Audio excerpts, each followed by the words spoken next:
Hello, good evening, and welcome to TC Network. I am Tingnay Team Ho keep bringing you today's news. Today's top headlines include: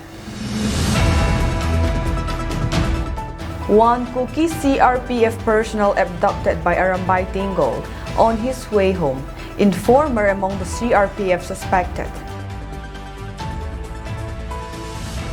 IMD issues orange alert for moderate rain and thunderstorms over Gangetic West Bengal, Odisha.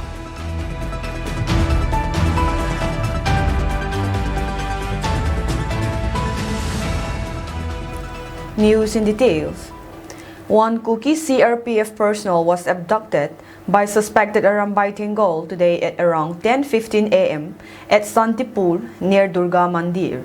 The victim was identified as one Linsat Sitlao, hailing from Kangpokpi Mission Kampang, who is serving in the CRPF holding the rank of ASIGD and is currently posted at Chilchil Camp above Lekhan Pokpi.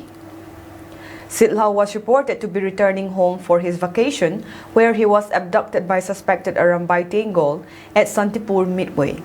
The abductors were reported to come in two cars, one blue and one white creamy color, and had been tailing him from Makhan village and finally abducted him at Santipur near Durga Mandir. Under the leadership of 22 ARCO and Kangpokpi Police SP, the Assam Rifles and Police acted right away on hearing the news and quickly managed to bring him back safely. But the victim was reported to sustain certain wounds as he was beaten up by the abductors. Judging the incident, it has been suspected that there must be an informer among the CRPF who gives information to the abductors. The general public is once again requested to be extra careful while traveling, especially in the bolder regions, as we don't know where the enemies who are waiting to devour us are loitering. Today at around 1 p.m., 1 week ration for the IDPs was distributed by the District Administration Lamka at Mini Secretariat Tuibong. As always, the relief materials were handed over to the relief in charge of the various relief centers. Under SDO Tuibong jurisdiction, there are 48 relief camps sheltering 6,756 IDPs, and the following relief materials were allotted to them: 182.5 bags of rice, 78.2 bags of dal, 74.5 bags of potato, 20.3 bags of onion, 44.19 of cooking oil, and 6,849 pieces of egg. Under Sisipur SDO jurisdiction, there are 33 relief camps sheltering 6,035 IDPs, and the following relief materials were allotted to them: 164.5 bags of rice, 70 bags of dal, 65 bags of potato, 16.5 bags of onion, 39.19 of cooking oil, and 6,112 pieces of egg. Under Saikot's SDO jurisdiction, there are 7 relief camps sheltering 1,072 IDPs, and the following were allotted to them: 29 bags of rice, 13 bags of dal, 11.8 bags of potato, 3 bags of onion, 7.16 of cooking oil, and 1,068 pieces of egg. Under Singat SDO jurisdiction, there are 4 relief camps sheltering 1,038 IDPs, and the following were allotted: 28.5 bags of rice, 12 bags of dal, 11.5 bags of potato, 3 bags of onion, 7.3 tin of cooking oil, and 1,050 pieces of egg.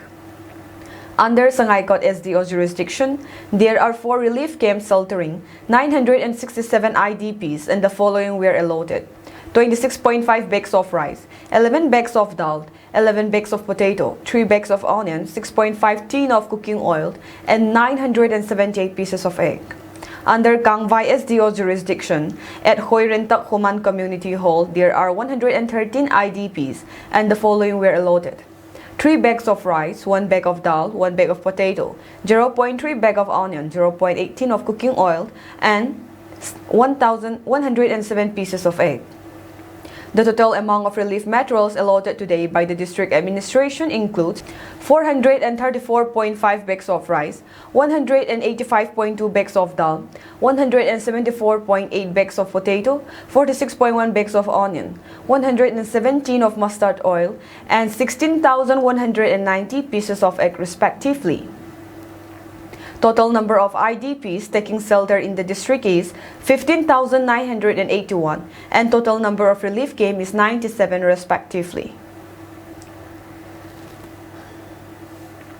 The Indian Meteorological Department (IMD) has issued an orange alert for moderate rain and thunderstorms with lightning and gusty winds of up to 40 to 50 kilometers per hour over Gangetic West Bengal and Odisha today. The IMD said the heat wave prevailing over the eastern and southern peninsular regions of the country will abate today. The region is expected to witness a wet spell accompanied by thunderstorms for the next few days. A fresh spell of heat wave is also expected over Rajasthan and West Madhya Pradesh for the next 2 days. The Weather Department also predicted isolated heavy rainfall over coastal Andhra Pradesh, Yanam, Rayalaseema, Telangana, Tamil Nadu, Puducherry, Karaikal, Kerala, Mahe and South Interior Karnataka till the 10th of this month. Scattered to fairly widespread light rainfall accompanied by isolated thunderstorms, lightning, and winds gusting up to 40 kilometers per hour are expected over Arunachal Pradesh, Assam, Meghalaya, Nagaland, Manipur, Mizoram, and Tripura for the next 7 days. On hot and humid weather, the IMD said that these conditions are very likely to prevail over Gujarat for the next 5 days and over Tamil Nadu, Puducherry, Karaikal, Kerala, Mahe and coastal Karnataka till today. The IMD said no significant change is likely in maximum temperatures over most parts of northwest India except West Rajasthan, where the temperature will rise by 2 to 3 degrees Celsius during the next 3 days. The maximum temperatures are likely to fall by about 3 to 5 degrees Celsius over East India during the next 3 days, with no significant change thereafter. Meanwhile, in Delhi, the IMD forecasts a partly cloudy sky for today. The maximum temperature in the national capital is expected to hover around 41 degrees Celsius. The Indigenous Tribal Leaders Forum condemns in the strongest terms the lies being spread by certain social media handlers which aim to drag ITLF into the current problem between the CNA and JRAEC in Myanmar. The ridiculous propaganda being disseminated to malign ITLF is unfortunate and borders on the idiotic. In its press release, the ITLF stated that since the start of the Manipur conflict on May 3, 2023, ITLF has been fighting for all tribal communities against atrocities committed by the majority Meiteis in Manipur. ITLF has nothing to do with the cross-border conflict between CNA and JRAEC, as the minority community which bore the brunt of the violence perpetrated by Meitei radicals. All cookies or tribes should be standing together and fighting our common enemy. We urge the people responsible for the false accusation not to try and drag ITLF into the Myanmar issue. The ITLF also urged YouTube channel GT Production, which made a video based on the false story, not to upload any sensitive video in further without verifying the information and to also remove the said content immediately, added the release. Security forces snap NRFM cadre on charge of extortion in Imphal. Security forces in Manipur have arrested an active member of the banned National Revolutionary Front of Manipur on May 7, disrupting the group's extortion activities. The arrested NRFM cadre, 33-year-old Haisnam Jem Singh Elias Kumar, was apprehended near the Rims Gate on Lamphel Rims Road in Imphal. Security forces dealt a blow to the extortion racket run by banned National Revolutionary Front of Manipur with the arrest of an active cadre in Imphal on May 7.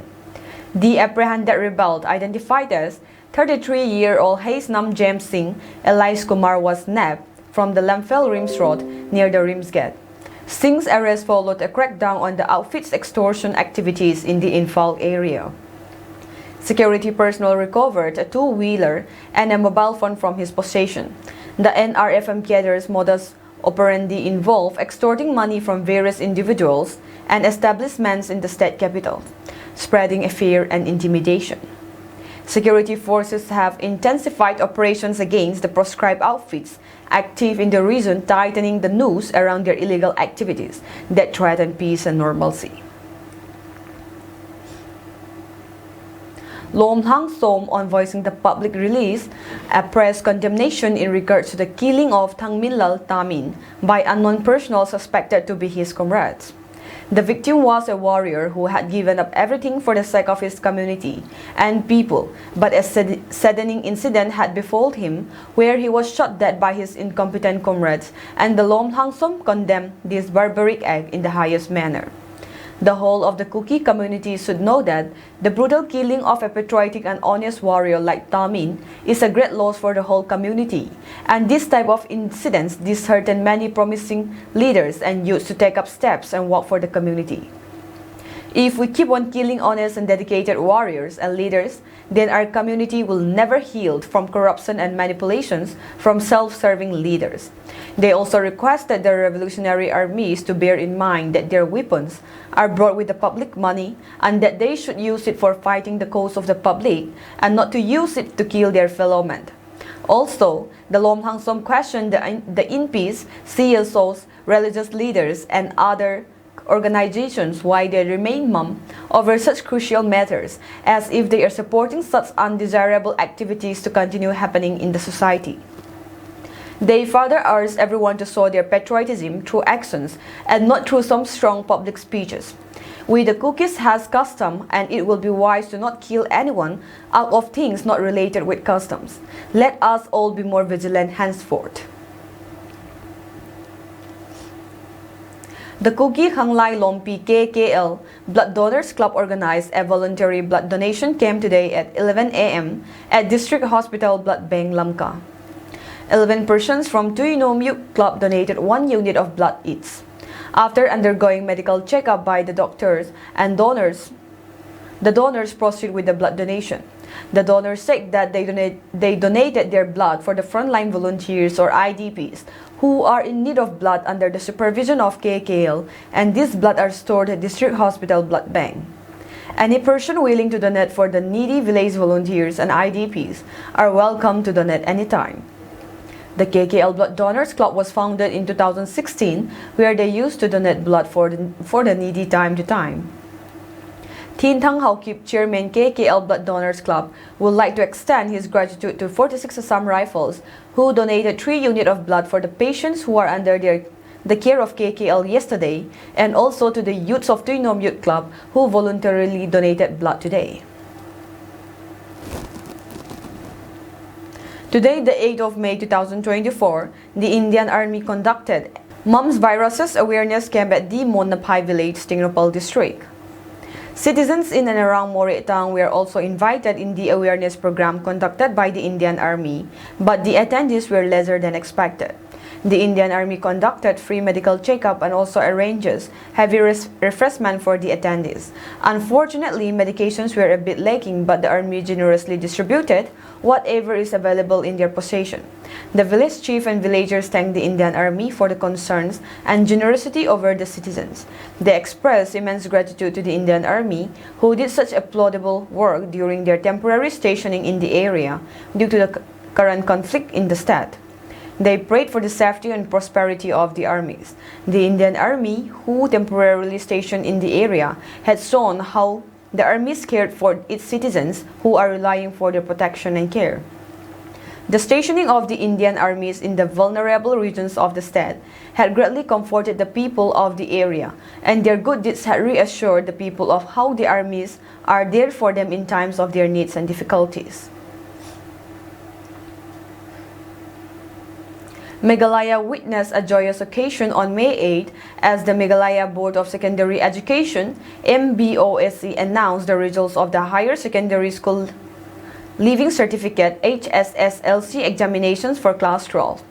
The results highlighted accomplishment in both science and commerce streams, reflecting students' dedicated efforts. In the science stream, Sohan Bhattacharjee secured the first position, followed by Gordon Kupar Nongbri in second place and A.R. Mekar Marpna in third. Bhattacharjee is from Laban Bengalis Boys Higher Secondary School, Nongbri from St. Edmunds Higher Secondary School, and Marpna from St. Anthony Higher Secondary School. In the commerce stream, Ferry Filarisha Wan from St. Mary's Higher Secondary School claimed the top spot, with Ras Paul from St. Anthony's Higher Secondary School securing second place. The third position was shared by Pankaj Dutta from St. Anthony's Higher Secondary School and Pinky Kumari and Aditya Prasad from St. Anthony's Higher Secondary School and Don Bosco College respectively. Several schools demonstrated exceptional performance. Laban Bengali Boys Higher Secondary School, St. Edmund's Higher Secondary School, and St. Anthony's Higher Secondary School. It secured 3 ranks in the science stream. In commerce, St. Mary's Higher Secondary School, St. Anthony's Higher Secondary School, St. Edmund's Higher Secondary School, and Laban Bengali Boys Higher Secondary School exhibited commendable performances with multiple ranks. Moreover, North Liberty Higher Secondary School claimed 2 ranks, while Sacred Heart Boys Higher Secondary School, Myram Presbyterian Science College, Shillong College, Don Bosco, and Alpha English Higher Secondary School each secured 1 rank. This year, the pass percentage for the science stream stood at 85.24%, with the commerce stream close behind at 80.26%. Over 1,000 candidates secured the first division in the MBOSS HSLC result 2024 from the science stream, while more than 600 students secured the first division in the commerce stream.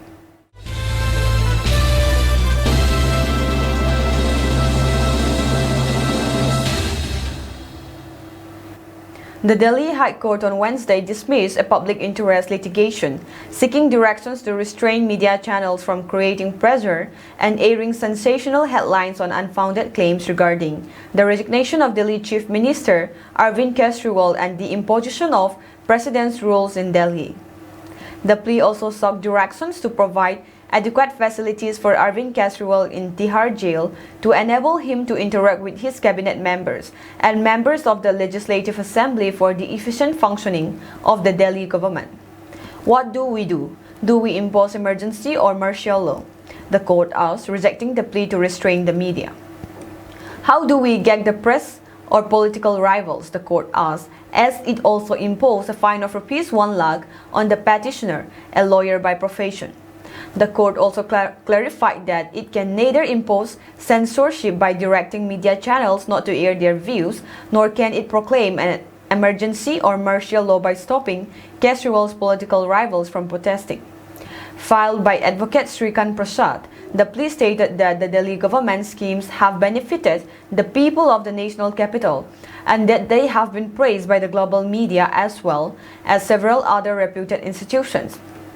The conduct of the media as of today in this particular issue is very much prejudicial to the citizens and public of Delhi and making interference in the democratic process, and a chief minister appointed by a setback majority of 62 seats in Delhi Assembly election of 2020, the plea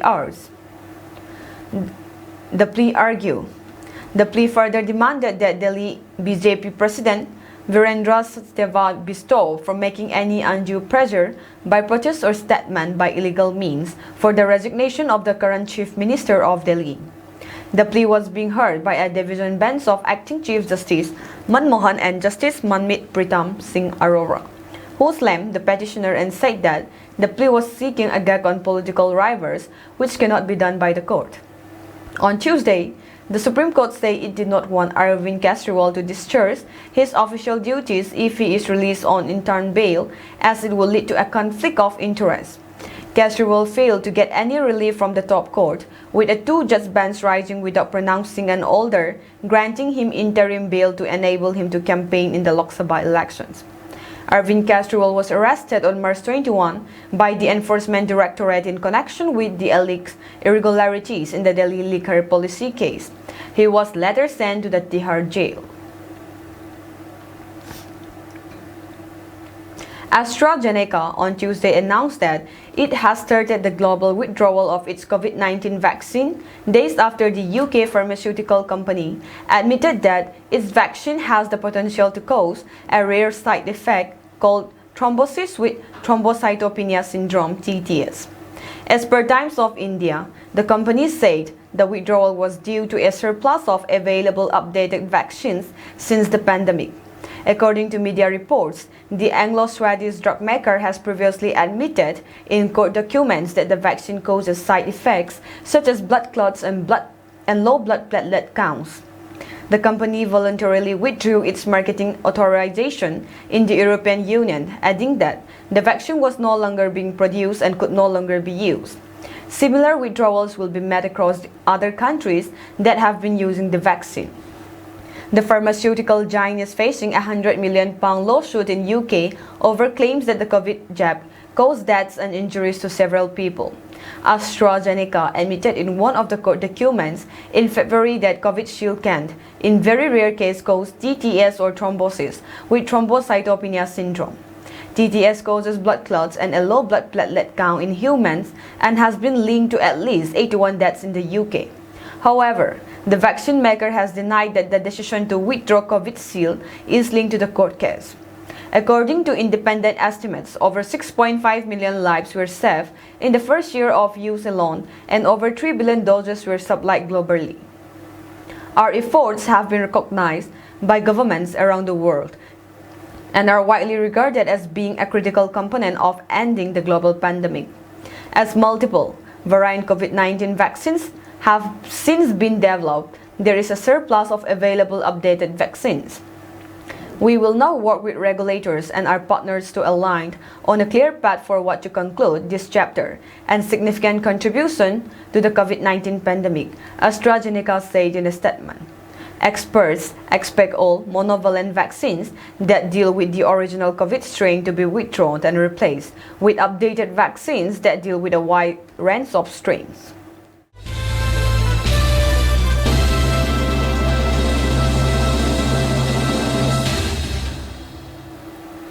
President Vladimir Putin was sworn in for a new 6-year term on Tuesday at a Kremlin ceremony that was boycotted by the United States and other Western countries, at which he said he was potentially open to nuclear talks with the West.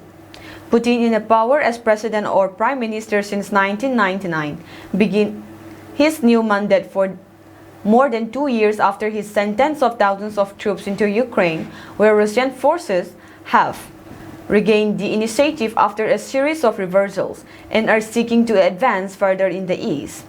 At 71, Putin dominates the domestic political landscape.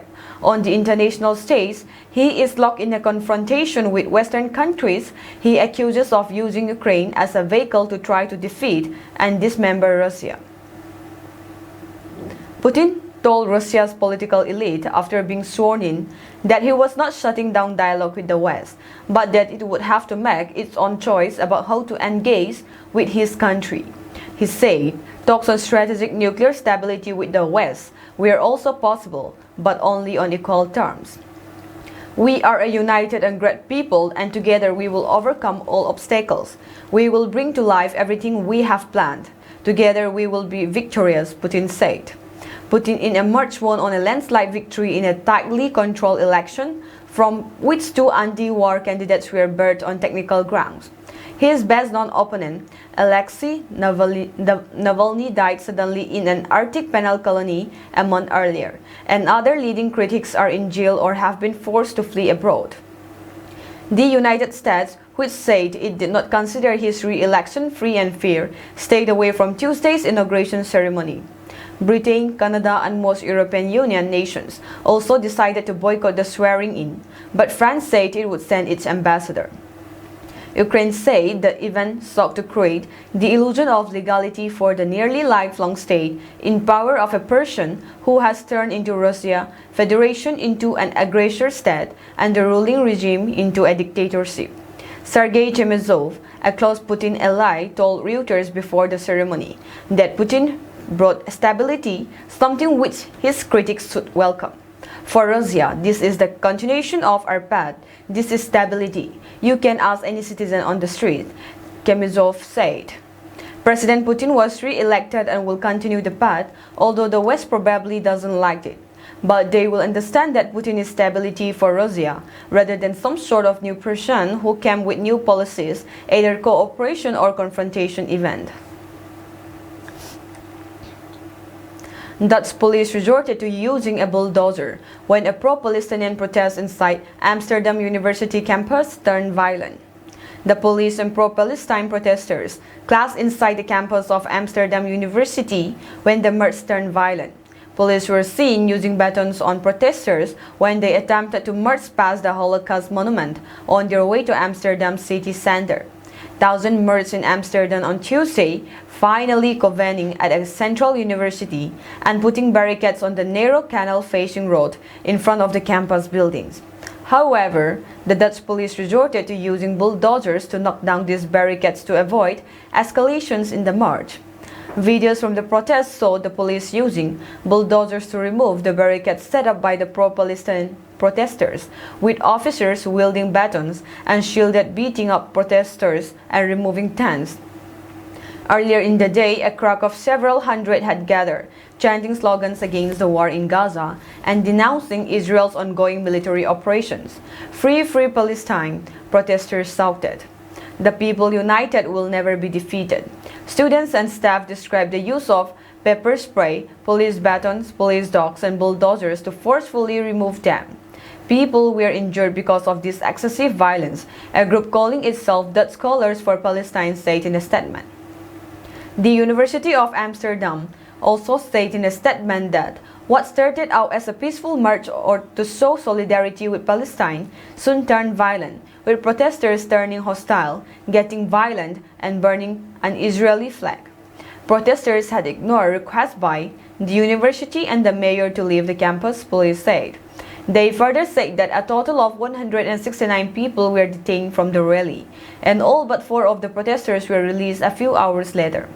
One officer suffered hearing the damage, a police spokeswoman said, adding that it was still unclear how many other people may have been injured.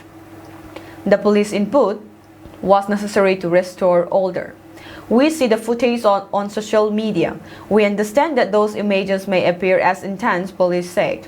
Tensions remain high in universities across the United States, now spreading to Europe after a pro-Palestine movement launched by Columbia University nearly a month ago. Since April 18, just over 2,600 people have been arrested on 50 campuses, figures based on AP reporting and statements from universities and law enforcement agencies. The airlines in India are poised to capture 50% share of the country's international passenger traffic by 2027-28, with a 7% jump in market share from 43% at present, according to a CRISIL report released on Monday. The reports point out that Indian airlines such as Air India and Indigo are strategically adding new aircraft to their fleet and launching new international routes which are cutting travel time. According to the CRISIL report, Indian airlines have the advantage of superior domestic connectivity compared to their foreign competitors, which serve only select Indian cities. This enables Indian carriers to offer end-to-end international connectivity on a single ticket to travelers from Tier 2 and Tier 3 cities. Increasing disposable incomes, easing visa requirements, growing number of airports, and enhanced air travel connectivity are boosting international travel, said Manish Gupta, Senior Director and Deputy Chief Ratings Officer at CRISIL Ratings. The government's focus on making India a hub for tourism is also expected to provide a fillip to inbound traffic. To capitalize on the growth in international travel, Indian airlines are investing in wide-body and long-range narrow-body aircraft for network expansion, adding new international routes and introducing long-haul non-stop flights to key destinations, said Ankit Kedia, Director, CRISIL Ratings. Thus, international passenger traffic is likely to clock a compound annual growth rate (CAGR) of 10 to 11% over the next 4 fiscals, against a mere 5% CAGR in the 4 years before the pandemic, he added. Indian airlines have added 55 new international routes over the past 15 months, which takes the total number of flights beyond the 300 mark, the reporter states. These include direct flights originating from more cities to popular long-haul destinations in the United States, Europe, and Australia, effectively reducing flight time and eliminating layovers, CRISIL said. India's geographic location connections between the Europe, Middle East, and Africa, and Asia-Pacific regions would facilitate the country emerging as a hub for international travel, the report added. That is all for today's news, and have a pleasant evening ahead.